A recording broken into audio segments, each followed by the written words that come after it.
Y ya estamos de vuelta en Más Positivo en nuestro bloque jurídico como todos los viernes. Y el día de hoy nos acompaña Pablo, nuestro amigo Pablo Contreras. Y vamos a hablar de algo que yo creo que a muchos los aqueja, les ha pasado, que tiene que ver con las infracciones a la ley de tránsito. Pablo, ¿cómo estás? Bienvenido. Ahora sí, como decía Mati, de forma presencial, en carne y hueso. En persona. Sí, pues. Oye, bienvenido primero que todo. Y en pausa estábamos conversando. Este tema a más de alguno le ha tocado, le ha pasado. Entonces, bueno, indaguemos un poco, expliquemos y vamos a ir desglosando un poco lo que es esta temática. Bueno, cualquier persona que maneje, yo creo que ha tenido más de algún problema, o sea, o ha chocado, o lo han chocado, o le han aplicado alguna multa, algún parte. Entonces, vamos a tratar de contextualizar un poco la ley del tránsito. La mayoría de las personas que conducen tienen nociones de la ley del tránsito, pero lo que normalmente no se tiene muy claro es qué hacer cuando me infraccionan, o cuando me chocan, o cuando yo choco. Perfecto. Habitualmente ahí está la gran debilidad de lo que las personas no saben, y es un procedimiento que también es distinto según el tipo de infracción, entonces también no es tan fácil de entender qué hacer en caso de un accidente. Entonces, para que esto se pueda entender, lo vamos a dividir en tres bloques importantes. Perfecto. Que va a depender el procedimiento y va a depender las multas que yo puedo arriesgar en este tipo de casos. Las primeras son las meras infracciones. ¿Qué son las meras infracciones? Son lo que comúnmente ocurre cuando, por ejemplo, uno se pasa un ceda al paso, un semáforo, se estaciona en un lugar no habilitado, es decir, infracciones comunes de la ley del tránsito. Las que son más cotidianas de las que uno piensa. Las más cotidianas, sí. Efectivamente. ¿Qué tienen de especial estas infracciones? Que no generan un daño a un tercero.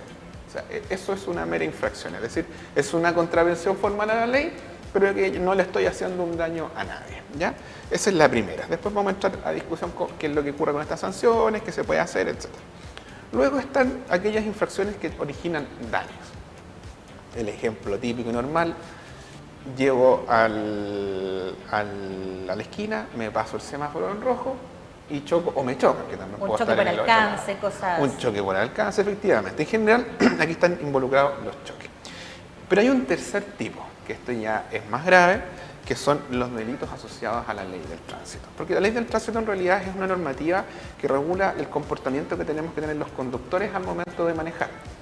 Pero también puede que de estas conductas se generen delitos. Por ejemplo, y los más comunes, conducen en estado de ebriedad. Ese es el más común. Conducir con licencia cancelada. O también en el caso de que yo en realidad cometo una infracción del tránsito y ya no solo choque a alguien, un auto, sino que choque a una persona. Y le pueda causar desde daños leves, de lesiones leves, hasta incluso la muerte. Y también la conducción en estado de ebriedad asociada a todas estas situaciones, que obviamente es una situación más grave. Normalmente este tipo de delitos ya no van a ir al juzgado de policía local, porque yo creo que lo que todos más o menos tenemos claro es que si tenemos una infracción o me chocan, tengo que ir al juzgado de policía local. Pero cuando estamos hablando de delitos asociados a la ley del tránsito, estos antecedentes van a pasar a un tribunal penal. Va a partir con una investigación que va a llevar la Fiscalía y posteriormente a eso eventualmente van a formalizar al culpable de estos hechos, y las penas son bastante altas. Y vamos a entrar también a esa distinción. Entonces, ya teniendo más o menos claro cuál es el escenario, nos vamos a enfocar especialmente en el tema de daños, porque habitualmente ahí está el mayor desconocimiento. Yo creo que a todos le han pasado una multa y saben más o menos qué es lo que hay que hacer. Lo primero, pero tengámonos en el primero, el procedimiento infraccional, que es cuando yo cometo esta infracción, me estaciono en un lugar no habilitado, etc. Lo primero que tenéis claro es que habitualmente cuando se cursan estas multas son hechos que sí sucedieron. O sea, no digo que no haya un caso en que a alguien le puedan cursar una multa y que en realidad no se pasó un disco padre, pero en la generalidad, en el 99% de los casos, es porque sí cometí una infracción. Ya. Entonces, ¿qué es lo que va a ocurrir? Aquí, en este caso, la persona que nos va a cursar la infracción, que puede ser un funcionario municipal o que puede ser carabineros, quienes están habilitados para cursar ese tipo de infracciones, los van a dejar citados al juzgado de policía local. Porque lo que hay que tener claro es que quien los multa a ustedes no es el funcionario, no es carabineros. Ellos lo que hacen es dar cuenta de un hecho infraccional al juzgado de policía local. Y el juzgado de policía local les va a aplicar una multa. Dependiendo de la gravedad de la situación, estas multas pueden ir desde 1,5 UTM hasta 3 UTM. ¿Ya? ¿Eso qué significa? Que ese va a ser el monto que van a tener que finalmente pagar en la multa. Aquí lo que se recomienda siempre es que si finalmente ustedes cometieron la infracción, concurran al juzgado de policía local y si dentro del plazo de 5 días pagan la multa, van a obtener un descuento de un 25% de la multa. O sea, en realidad son multas que pueden llegar pasados los 200.000 pesos, entonces un 25% de descuento. Ayuda, alivia bastante. No es menor. Normalmente la mayoría de las municipalidades también tienen el sistema de pago con tarjeta, o sea, tampoco es que tengan que ir con el efectivo para pagarlo. Entonces, este es el caso más simple. Estamos hablando de un caso en que normalmente se va a pagar la multa y se va a solucionar el problema. Lo que sí ustedes tienen que tener tremendamente claro es que también, dependiendo de la gravedad de la sanción, pueden tener asociado también una aplicación de una suspensión de la licencia. Normalmente las suspensiones de la licencia están asociadas a las infracciones más graves. Normalmente, ¿qué se considera grave? Por ejemplo, pasarse un semáforo en rojo, conducir a exceso de velocidad sobre 20 kilómetros del máximo permitido. Ah, perfecto. Y tenemos que recordar que el máximo permitido va a depender si estamos hablando de espacios urbanos o carreteras. En las carreteras el máximo puede ser 100 o 120 dependiendo de la zona, y en este caso espacio urbano a 50 km por hora, y en algunos lados incluso más bajo dependiendo de si hay colegios, etc. Centros de salud, etc. Claro, por ejemplo, para que se entienda, en la carretera, si yo sobrepaso los 140 km por hora, estamos hablando de una infracción grave que puede llegar a la suspensión de la licencia. También hay que tener presente, y esto mucha gente no lo sabe, que cuando a mí me aplican una multa, esto va a mi hoja de vida del conductor. ¿Cuál es el problema de acumular demasiadas infracciones en la hoja de vida del conductor? Porque yo puedo haberlas pagado y puedo que no tenga ningún problema, o uno crea no tener un problema. Lo que pasa es que si yo acumulo una cierta cantidad de infracciones, la municipalidad, en este caso el Departamento del Tránsito, puede negarme la renovación de la licencia. Claro. Entonces, y esto es lo que la gente no sabe, es que esto se puede borrar. Ustedes tienen que pagar la multa, llevar el certificado de que se acreditó el cumplimiento de la sanción que me hayan impuesto y luego ir al registro civil para limpiar mis antecedentes de la hoja de vida del conductor. O sea, Y que la esto no gente, es perpetuo. y que la gente ese paso es el que no hace, Ese porque es la el que gente no hace. paga y, claro, como dices tú, queda como la anotación negativa, por así decirlo. Justamente. Entonces, en el registro civil correspondiente, ellos van. Sí. Y Hay que hacer trámites en el realizan juzgado, lo que siempre yo les recomiendo, porque esto no es un trámite que requiere un abogado. Mi recomendación es, vayan al juzgado policial local, donde les aplicaron la sanción, digan que necesitan los antecedentes para acreditar y limpiar los antecedentes de la hoja del conductor, y ahí mismo les van a entregar unos certificados que van a servir para hacer esta limpieza. Y luego se dirigen al registro civil. O sea, es algo Mira, por sencillo. ejemplo, para la gente que no está viendo y que no sabía, quizás pagaron la multa, ¿existe algún plazo para hacer eso? O si no están viendo, ellos No pueden hay un plazo, hacerlo. no hay un plazo, se puede- ellos, lo si puede ahora hacer. lo están viendo y quieren hacerlo, pueden ir en este Pueden hacerlo. O sea, la recomendación primero, obviamente, es saquen su hoja de vida del conductor, que se puede sacar incluso de manera online. Claro. ¿Por qué? Porque, claro, alguien puede recordar, sí, cometí una infracción ayer, pero es que a lo mejor tiene 5 de hace 6 años atrás. Entonces, en el fondo la recomendación es tratar de limpiarlas todas, de que no sirve mucho limpiar una si tengo 6 más. ¿Ya? Bueno, aquí estábamos en las meras infracciones. Vamos a ir a otro procedimiento que yo creo que aquí hay un desconocimiento muy grande en la gente, y esto yo me doy cuenta cada vez que ocurre un accidente. ¿Qué pasa si choco o me chocan y produzco daños sí. a otros vehículos? Aquí estamos hablando en el marco de solo generar daños, no de generar lesiones, porque hay procedimientos distintos. El tribunal competente, en el caso de que ustedes cometan una infracción de tránsito que genere un daño o a ustedes les genere un daño, lo primero, y esto se los digo encarecidamente, deben llamar a Carabineros y dar cuenta de esta situación. ¿Por qué? Porque es Carabineros que a través de esta denuncia envía los antecedentes al juez de policía local y se inicia un procedimiento para determinar la responsabilidad. ¿Qué pasa? Normalmente la gente dice, por ejemplo, una persona lo chocan y el otro le dice, no, mira, arreglemos a la buena, yo te pago después, veamos cuántos son tus daños, etc. Ya. ¿Cuál es el problema de esto? Que voy a pasar un mes y en realidad puede que esta persona no les responda. Puede que sí, pero el problema es que si no les responde y ustedes no hicieron una denuncia, la situación se complica. ¿Por qué? Porque la ley te permite a ti hacer una denuncia posterior, pero te van a faltar una serie de datos. Porque cuando llegue Carabineros le va a pedir la licencia de conducir a esa persona, el carnet de identidad, datos del vehículo, y se va a enviar toda la información al juez de policía local. Pero puede que ustedes no tengan esa información o que la persona después no les entregue esa información. Entonces lo que se van a encontrar es que a lo mejor ni siquiera van a saber quién es la persona que los chocó. Sí, el auto, pero no que los chocó. Y todo esto genera un problema después para poder demandar los perjuicios. Entonces, mi recomendación es, siempre llamen a Carabineros, ¿ya? Que se tome el procedimiento. Y aquí también ocurre una situación que, por lo menos a mí no me ha pasado, pero muchos clientes también me lo han señalado cuando han ido a la oficina, que también Carabineros, por un tema de tiempo, a veces le dice a las personas también, pero si se van a arreglar a la buena, no hagan la denuncia. Y eso también genera un problema para las personas, porque yo entiendo la situación, Carabineros trata de que también se solucione de buena manera. El problema es que eso no se sabe si va a pasar, porque yo te puedo decir a ti, no te preocupes, si te voy a pagar. Pero ¿qué me acredita a mí que tú te me vas a pagar? No, y después te bloqueo el teléfono. Chao, y Punto. listo, y no te ubico nunca más y quedó. Justamente. Y a veces pasa eso también porque hay daños que son imperceptibles en primera instancia. O que no parece tan grave. Y que no parece tan grave. Entonces, por muy mínimo que sea, la recomendación es hacer la denuncia de Carabineros sí o sí. Inclusive si Carabineros les dice que se arreglen a la buena, ustedes hagan la denuncia igual. ¿Por qué se los digo? Porque ustedes siempre pueden arreglarse a la buena. ¿A qué me refiero con eso? Los antecedentes van a llegar al juzgado de policía local y ustedes pueden igual llegar a un acuerdo en el juzgado o pueden llegar a un acuerdo por fuera del juzgado. Nadie les va a quitar eso.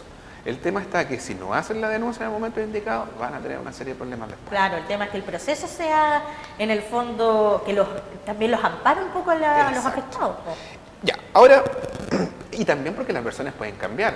Porque puede que yo ante Carabineros el choque fue recién, hay gente testigo en el lugar, etcétera, y que todos saben que la persona se pasó el rojo. Y lo pueden, incluso el mismo puede que reconozca que se pasó el rojo.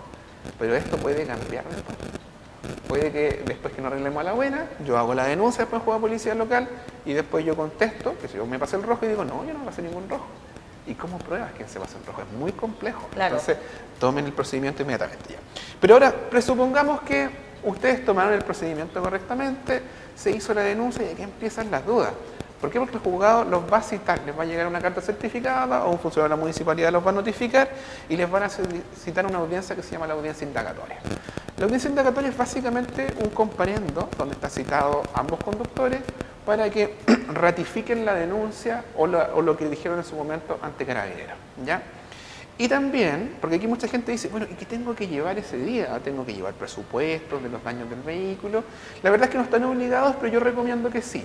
¿Por qué? Porque esta es una audiencia donde ustedes van a poder saber si su interlocutor, que es la otra parte que los chocó, está dispuesto o no a llegar a un acuerdo. Porque ahí va a ser el momento en que la persona, ustedes les van a decir, mira, ¿sabes qué? En realidad esto salió $1.000.000. Y la verdad es que yo quiero que tú me pagues y la otra persona, si finalmente dice, ya, ok, te voy a pagar, te puedo pagar, no sé, una cuota de $500.000 y después 3 cuotas del saldo, pueden llegar al acuerdo ahí, queda en el juzgado y la persona tiene la obligación de responder después. Ahora, ¿qué ocurre? Que mucha gente dice, llega este comparendo y aquí es donde empiezan todas las dudas. Llego allá y la persona dice, no, yo no te voy a responder. Y le pregunta al tribunal y el tribunal como que me dice, no, es que nosotros nos vemos y aquí viene donde la gente queda como para atrás y no entiende lo que pasa acá. Y le dicen, no, es que nosotros nos vemos lo de los daños, solo vemos la multa. Aquí yo se los voy a explicar. Lo que pasa es que efectivamente la labor del juzgado de policía local es aplicar sanciones si es que se infraccionó la ley del tránsito. Pero la labor del juzgado de policía local no es condenar a la persona por los daños. ¿Y por qué uno dirán, pero cómo? Si en realidad es el mismo juzgado. Sí, lo que pasa es que lo que la ley dice es que si en esta audiencia ustedes no llegan a un acuerdo, lo que tiene que hacer la persona que sufrió, en este caso, los daños, es interponer una demanda por indemnización de perjuicios producto de este choque. Y para lo cual, si es que el monto que ustedes van a demandar es mayor a 3 UTM, que va a ser el 99% de los casos, claro, tienen que contratar un abogado. Entonces, el juzgado no les va a perseguir la responsabilidad económica, necesariamente va a hacer en este caso el juzgado, o sea, a través de una demanda. Entonces, ustedes presentan la demanda y el tribunal les va a citar un comparendo, que es la audiencia de juicio. Y en esa audiencia de juicio, ustedes tienen que llevar los medios de prueba, presupuestos, testigos, en el fondo los datos del vehículo, datos de la otra parte, para probar en el fondo que tuvo responsabilidad de la otra parte y que mis daños son tantos, y ahí va a salir una sentencia que va a condenar a la otra persona a pagar los montos. Esta etapa es fundamental porque la gente tiene una confusión y siempre cree, lamentablemente, que yo voy al juzgado, presento los presupuestos y me tienen que pagar. No es así, hay que demandar. Perfecto. ¿Ves? Si lamentablemente les gusta, hay que hacer todo el proceso y ojalá inmediatamente desde la denuncia a Carabineros ya, y de ahí seguir asesorándose, yo creo que de partida igual con un abogado, porque es más fácil así, uno no se salta ningún paso, creo Sí, yo. la recomendación incluso que yo les puedo hacer es que desde el día 1, es decir, desde ocurre el accidente, busquen un abogado, porque van a ocurrir muchas cosas en el camino que ustedes van a desconocer. Un ejemplo, puede que la otra parte se comunique con usted y les diga, mira, lleguemos a un acuerdo, mira, salió 2 millones de pesos y te voy a pagar 500 lucas ahora y te pago el resto En cuota. Y parece súper bueno, pero ese acuerdo tiene que constar por escrito y no puede quedar en el aire. Por ejemplo, ¿qué soluciones hay? Se puede hacer una escritura pública o una transacción, que es un documento que pueden firmar en la notaría, ponen término a este juicio, es decir, que no hay una condena para ninguno de los dos, pero esa persona se obliga a responder con ese monto. Y si no me paga, este documento sirve como título ejecutivo. ¿Qué significa eso? Que yo lo puedo embargar si finalmente no me paga. Perfecto. Entonces, la asesoría del abogado, a mi criterio, es importante no solo al momento de presentar la demanda, sino que mucho antes, porque hay alternativas a este procedimiento, pero que normalmente la gente desconoce porque no es un procedimiento simple y siempre está la idea de que yo voy a jugar a policía local y me van a pagar. Y eso, la verdad es que no ocurre en la mayoría de los casos. Ahora, hay muchas personas que de repente dicen, la verdad es que sí, yo cometí ese error, fui al juzgado de policía local, le aplicaron una multa a esta persona, pero no me pagó nada. Y no me pagó nada porque yo no sabía que tenía que presentar una demanda. Y ya pasó el proceso, porque ya se hicieron las audiencias y yo ya no pude presentar la demanda. ¿Por qué? Porque ¿cuándo se tiene que presentar esta demanda? Entre esta primera audiencia, que es la indagatoria, que es esta primera situación que hay, y una audiencia que es la audiencia de juicio o el comparendo de prueba, yo 3 días antes de esta audiencia tengo que haber notificado la demanda. Entonces ocurre que la gente se entera de este problema cuando llega a esta audiencia. Y ahí normalmente le dicen, no, que si usted no presenta una demanda, no hay una obligación de que le responda. Entonces mucha gente está en ese problema y dice, chuta, ya yo pasé por eso y no pude hacer nada, ya no puedo hacer nada. No, sí se puede demandar. La diferencia es que cambia el tribunal. Cuando el juez de policía local lo que va a hacer en este procedimiento es aplicar una multa a la persona que cometió una infracción. Supongamos que esto fue porque se pasó una luz roja, le va a aplicar la sanción por pasarse una luz roja, va a tener que pagar la multa, probablemente una suspensión de la licencia. Entonces, pero yo quedé sin pago. Yo lo que puedo hacer es presentar una demanda de indemnización de perjuicios ante el juez civil. Pero hay una cosa súper importante, ya está acreditado que esa persona se pasó el rojo, producto de ese pase el rojo, me chocó. Por ende, yo no voy al juez civil a probar que se pasó la roja, sino que voy a probar cuáles son mis daños. Entonces, no está todo perdido, se puede demandar igualmente. El plazo es de 5 años, de 4 años, perdón, desde que ocurrieron estos hechos. Perfecto, ese entonces el plazo es largo en realidad. Pero obviamente es un procedimiento que es más largo, es más costoso que el juez de policía, que ante el juez de policía local. Entonces mi recomendación es siempre traten de abordar el problema ante el juez de policía local porque va a ser más barato desde el punto de vista de la contratación de un abogado, más barato también desde el punto de vista de los gastos que tiene el proceso. Y más fácil de resolver, yo creo. Y más rápido. Sí, más definitivamente. No esperar los 4 años. Efectivamente, justamente. Entonces, Sí. Pero de todas maneras, y esto especialmente cuando los daños son bastante altos, igualmente les recomiendo ir, en este caso, al juez civil. Ahora, también hay otra situación que es muy particular y que ocurre mucho, es, bueno, me chocaron, pero yo tengo miedo a que esa persona no me responda. Porque habitualmente ocurre que la persona, al ver que chocó y que me van a demandar, o que lo pueden demandar, transfiere el vehículo, para que no se lo puedan embargar. Entonces, la verdad es que Claro. esto... Porque una cosa es que yo gane un juicio y condene a otra persona a pagar 5 millones de pesos, y otra cosa es que me los pueda pagar. ¿Por qué? Porque también la gente, hay una percepción de que si yo no pago una sentencia, la persona que tiene que pagar se va a ir presa. No es así. No hay una sanción de cárcel por no pagar una sentencia. Si no me pagan, yo lo que tengo que hacer es embargar bienes de otra persona. Y normalmente en un accidente de tránsito que voy a embargar el vehículo. Entonces, la recomendación acá es justamente tomen un abogado rápido, porque el abogado lo que va a poder pedir es que haya una medida precautoria sobre ese vehículo y Que no no se va a poder pueda. transferir el vehículo, y si no me paga puedo embargar y quedarme con ese vehículo o rematarlo. Hay opciones ahí. Entonces hay soluciones, pero por eso es importante que ocurran rápido ante un abogado, porque la gente puede hacerse de sus bienes.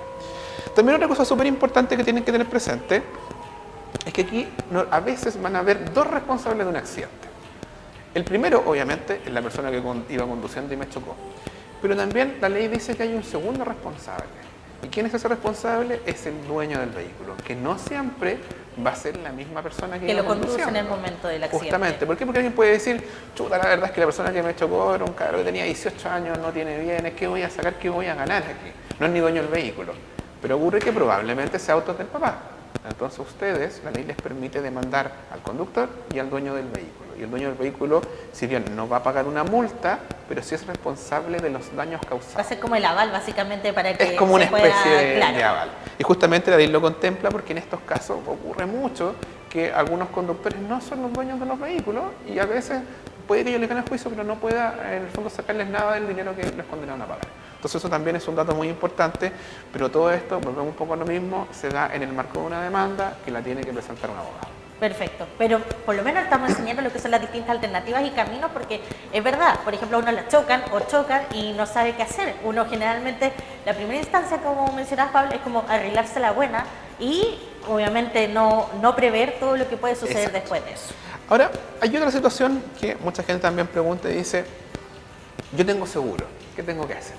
Ahí la situación es distinta. Si todo lo que estamos hablando respecto de la demanda de daños es normalmente cuando yo no tengo seguro. Pero si yo tengo seguro, la recomendación es que ustedes hagan la denuncia directamente al seguro. ¿Por qué? Porque lo que el seguro va a hacer, les va a responder a ustedes.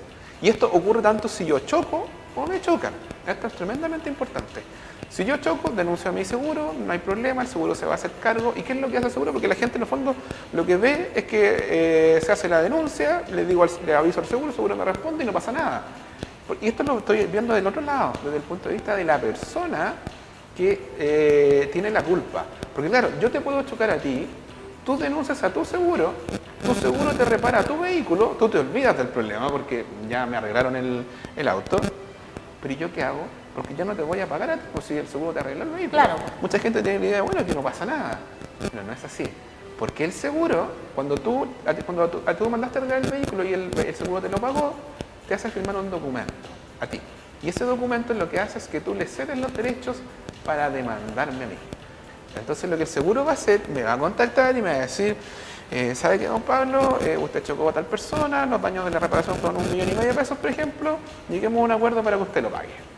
Y mucha gente dice, pero que tengo que yo con el seguro, así que no pagan. Y al tiempo después les llega una demanda del seguro para que le paguen los daños, en este caso a la persona. Entonces, no es que si la otra parte tiene seguro, ustedes quedan fuera del asunto. Libre de culpa. Porque el seguro también los va a perseguir respecto de los daños. Habitualmente, pues son daños muy bajos, a veces los seguros no interponen la demanda. Pero cuando son daños ya de cierta consideración o de cierto monto, los seguros los van a perseguir. Entonces, ahí la recomendación va a depender. Si ustedes están seguros que tienen la culpa, quizás es bueno llegar a un acuerdo con el seguro. Si ustedes consideran que no tienen la culpa, bueno, ahí es distinto, pueden buscar un abogado para defenderse, porque no todos los choques son tan claros. Hay choques, claro, si yo me paso un ceda al paso o me paso un disco pare y choco, bueno, es mi responsabilidad y es bastante claro. Pero hay casos en que no es tan claro, porque por ejemplo, yo puedo ir con... Esta es la típica situación. Hay un vehículo que va delante mío, frena abruptamente y yo lo choco por atrás. Tradicionalmente se dice que el responsable es la persona que choca por atrás, el conocido choque por alcance. ¿Por qué se dice que es así? Porque la ley de tránsito me impone una obligación. Porque necesita tener una distancia. Tengo que tener una distancia y tengo que ir atento a las condiciones del tránsito. Exacto. Pero ¿qué ocurre? Si yo sí voy atento a las condiciones del tránsito y la otra parte es una maniobra muy brusca y no se puede evitar el accidente por las distancias, por la forma en que se genera el frenado, no siempre va a tener la responsabilidad. La ley habla de ciertas presunciones. Si yo me paso un disco pare, por ejemplo, voy a ser responsable. Pero ¿qué ocurre si yo sí llego al disco pare?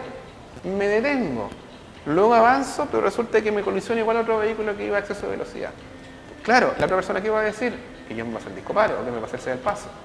Pero es muy difícil de determinar qué cosa es primero. Pero ¿qué ocurre? Que es más difícil probar que iba a exceso de velocidad. Entonces, de antemano la responsabilidad pareciera que cae en mí. Pero obviamente esto se puede destruir esta presunción y uno se puede defender. Entonces, no todos los casos van a ser tan claros y tan evidentes respecto de la responsabilidad. Algunos sí, y ahí yo siempre recomiendo, traten de llegar a un acuerdo y pagar, porque estos normalmente los van a demandar igual. Pero si no es el caso, ahí la otra parte va a tener que contratar a un abogado para poder defenderse. Perfecto. ¿Ven? Pero ojo que eso también, porque según la ley eso queda estipulado, y miren, también una excepción a la regla que cuando no está muy claro también se puede entonces hacer algo para que usted no tenga, o sea, básicamente tenga la responsabilidad que corresponde solamente. Hay juicios que terminan sin un responsable, porque a veces no se puede lograr acreditar quién tuvo la responsabilidad en un determinado choque. Y en esos casos, y Pablo, eso, ¿qué pasa? Y eso puede ser bueno y puede ser malo. Claro. Bueno para la persona que tuvo la responsabilidad, pero malo para la persona que no. O sea, ahí ya... Es que es un juicio. Claro. Entonces, dentro de un juicio, lo que hay que tener claro y muy claro, porque la gente dice, bueno, yo no tuve la responsabilidad de esta persona, no sé, ella exceso de velocidad. Pero ocurre que en un juicio las cosas hay que probarlas. Si no se logra determinar el origen de la responsabilidad del accidente, el juez no tiene cómo sancionar. Y si no logra el juez, porque el juez lo primero que hace es construir una sanción, una infracción a la ley del tránsito. Se pasó el disco padre, iba a su velocidad, no respetó la distancia, etc. Y eso genera que el conductor A tenga la responsabilidad y por ende está obligado a responder por los daños. Pero si resulta que no se logra acreditar quién tuvo la responsabilidad, no va a tener que responder por los daños. Y por eso también es que es importante que este juicio sea llevado correctamente desde el inicio, porque si yo no pruebo la responsabilidad de la persona, no me van a pagar. Claro. Y asimismo la otra parte también va a estar interesada en defenderse y por ende contratar a un abogado que logre desvirtuar lo que la otra parte está diciendo. Súper. ¿Qué nos va quedando en el tintero, Mira, Pablito? lo último que en el fondo es para que la gente entienda, esto es un tema mucho más complejo, pero por lo menos para que se tenga la noción de lo que pasa. Hablamos ya de las meras infracciones, hablamos de los daños y cómo puedo cobrar esos daños, también. pero nos falta el tema de los delitos. ¿Qué pasa? Y aquí la gente también tiene mucho desconocimiento. Supongamos que voy conduciendo en estado de ebriedad y me detectan que yo estoy en estado de ebriedad. ¿Qué va a pasar? ¿Voy al juzgado de policía local? ¿A dónde? No. Carabineros va a enviar estos antecedentes a la fiscalía local. Y la fiscalía local, obviamente a mí me van a detener, probablemente me van a hacer una alcoholemia, probablemente voy a pasar a un control de detención. Claro. ¿Qué significa eso? Que yo voy a quedar detenido y al otro día, porque normalmente esto pasa en la noche, y al otro día me van a pasar ante un juez de garantía. El juez de garantía es un tribunal penal, ya estamos hablando de una situación distinta. Y en ese tribunal penal se va a controlar ese día la legalidad de la detención. Es decir, que ¿por qué me detuvieron a mí? Porque la ley dice que a mí no me pueden detener porque sí. Tiene que haber un motivo que lleve a Carabineros a efectuar un control de identidad y detenerme finalmente si es que yo estaba cometiendo alguna infracción. Pero aquí, por ejemplo, si yo iba en estado de ebriedad y choqué un vehículo, bueno, es una justa causa para que Carabineros llegue, al darse cuenta que yo estoy en estado de ebriedad, me van a pasar obviamente, me van a llevar al hospital para constatar lesiones y me van a tomar una alcoholemia y me van a dejar detenido y otro día va a pasar a control de detención. ¿Qué va a pasar acá? Lo que va a ocurrir es que esta persona los van a dejar citados para una futura audiencia y en esa audiencia se les va a aplicar una sanción penal. Esa sanción penal, lo más probable es que si no son personas que cometen habitualmente de delito, les van a aplicar un beneficio y no se va a cumplir con una pena de cárcel. Pero sí va a tener aparejado una sanción y esa sanción va a ser una suspensión de la licencia. Sí. Que en la primera oportunidad es de 2 años, en la segunda oportunidad es de 5 años y en la tercera oportunidad es la cancelación de la licencia. La cancelación, claro. Si es reiterativo, exacto. listo. Y también puede ocurrir que ya no solo yo iba conduciendo a esta unidad, sino que choqué a otra persona y le causé lesiones. Ahí el escenario puede ser más grave, porque podemos estar desde lesiones leves hasta el resultado de muerte. Claro. Y aquí muchos han escuchado la denominada Ley Emilia. Esto, les insisto, es todo un tema, solo lo voy a ver muy por encima. Tiene aparejado sanciones en las cuales, independiente de la condena que me apliquen, la Ley Emilia dice que en caso de resultado de muerte, yo debo cumplir una condena en la cárcel al menos durante el plazo de 1 año. Aquí hay discusión, ¿eh? Esto es solamente un dato. O sea, esta norma que impide que yo obtenga un beneficio, porque las personas cuando cometemos delitos tenemos derecho a ciertos beneficios que nos entrega la ley, claro, para cumplir la pena en libertad. Pero lo que dice la ley Emilia es que yo no voy a tener derecho a esos beneficios. No, que tiene que sí o sí cumplirla en la cárcel. Ya. El Tribunal Constitucional ha fallado en muchas ocasiones que esta norma es inconstitucional, la que prohíbe la ley Emilia. La que en realidad no la ley en su totalidad, porque la ley Emilia es un montón de normas que endurecen las penas. Pero específicamente esta norma que dice que yo no voy a poder gozar de un beneficio, el Tribunal Constitucional ha dicho muchas veces que es ilegal, o sea, que es inconstitucional y ha prohibido la utilización en un caso concreto. Lo que lleva a que finalmente esa persona pueda tener derecho a un beneficio. Podemos obviamente discutir si eso es justo. Yo creo no que es eso justo. depende de la situación también cada caso, ¿cierto? No, ¿O no tiene no? que ver tanto con el caso, tiene que ver con el hecho en sí mismo. ¿Es inconstitucional Y o punto, no? o sea, ahí esto? no hay Sí, discusión. lo que pasa es que, Claro. mira, yo puedo entender la gravedad del derecho, estamos hablando de una persona que Sí. está herida mata a otra, pero lo que trata de hacer el Tribunal Constitucional es ponderar ciertas cosas y decir, bueno, aquí hay un derecho de igualdad. Claro. ¿Por qué para este caso sí, pero para este no? ¿Cuál Sí. es la justificación detrás? Es un tema que da para un debate tremendamente largo, pero es para que lo sepan. Claro, perfecto. Bueno, 12:10. Pablo, muchas gracias por estar con nosotros el día de hoy. Creo que quedó bastante claro porque había muchas dudas, incluso yo tenía muchas dudas y ahora ya las pude resolver. Pablo, ¿dónde te puede encontrar la gente antes de despedirte? Pueden contactarnos directamente en nuestra página web, que es www.jurismaule.cl. A través de esta página van a encontrar todos nuestros medios de contacto, WhatsApp, llamada de teléfono, y pueden agendar una visita en nuestras oficinas, o incluso puede ser por videollamada. ¿Ves? Excelente. Muchas gracias. Espero nos encontremos contigo con Isidora la próxima semana. Que estés muy bien. Igual, pues muchas gracias por la invitación. Perfecto. Bueno, ¿ustedes creen que esto terminó aquí? No, señoras y señores. Nosotros tenemos unas pequeñas sorpresas, así que yo no me voy a pedir en este momento. Voy a convocar a que vuelva Matías Cruzat y nos encontramos en breve en esta extensión de Más Positiva.